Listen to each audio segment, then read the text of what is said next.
En tant qu'acteur institutionnel, l'Assemblée nationale doit jouer sa participation dans l'éveil des consciences.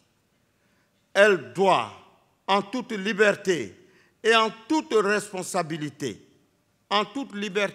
mais en toute responsabilité, utiliser son pouvoir d'interpellation en tenant compte des aspirations réelles et profondes du peuple. Les attaques terroristes qui ont encore lieu près de nous nous interpellent et nous rappellent la vigilance qu'il y a lieu d'observer à chaque instant. La nécessité d'une lutte collective par la mutualisation des moyens des États face à ces défis sécuritaires est devenue indispensable pour endiguer ce fléau qui gangrène le développement de nos États. Dans cette perspective, il incombe au Parlement de durcir les lois existantes contre le terrorisme et de veiller à leur application.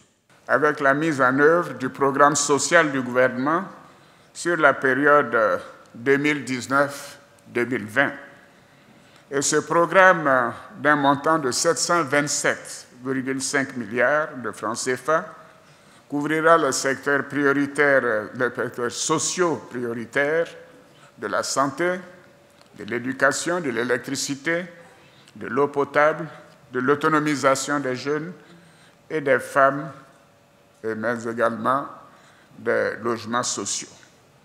Je voudrais indiquer que l'indice de sécurité de notre pays est aujourd'hui à 1,1. C'est le niveau le plus faible depuis la crise.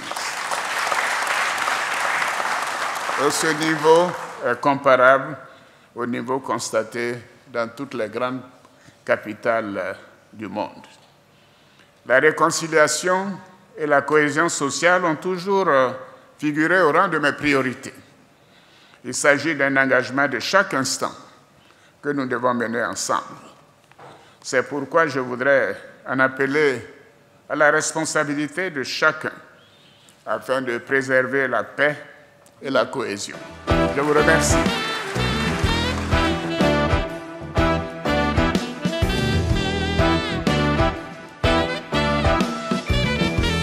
Nous sommes à 1 année et demie des élections présidentielles et il était bon, surtout après le changement qu'il y a eu. Après l'élection du président Amadou Soumaoro, il était important que le président vienne donner un message à la nation et que le président prépare cette nation à la Côte d'Ivoire nouvelle. Et la Côte d'Ivoire nouvelle prend sa source à partir de l'Assemblée, à partir des lois qui sont votées. C'est aussi un discours d'apaisement par rapport à 2020.